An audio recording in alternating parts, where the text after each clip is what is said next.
Që të votohet nesër, dhe si votohet nesër, flas për mënyrën se si do të votojmë për Shkodrën Elektronike dhe për Shqipërinë, sepse në brenda Shqipërisë nuk mund të votojmë dot. Ndërsa të gjithë shikuesit të cilët na ndjekin në këtë moment që jetojnë në një nga 37 vendet që janë në garë, përveç Shqipërisë, një nga 36 vendet e tjera, duhet të votoni, duke dërguar mesazh me kodin 26, që është kodi i këngës shqiptare, sepse këndon 26 në radhë në finalen e madhe. Dhe këtë SMS duhet ta dërgoni në numrin e vendosur në dispozicion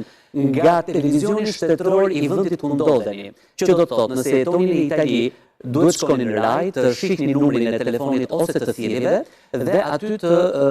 informojeni sakt për numrin e telefonit që të dërgoni me mesazh 26 dhe ta dërgoni. Nëse jetoni në Zvicër, e njëjta gjë. Nëse jetoni në Greqi, shkoni tek televizioni shtetëror grek, ERT dhe shihni cili është numri vendosur në dispozicion ose në rrjetet sociale. Pra 26 dhe dërgoni SMS. Disa shtete kanë thirrje telefonike që është numri vendosur në dispozicion, telefononi dhe votoni për kodin 26. Por ka dhe një mënyrë tjetër për te atyre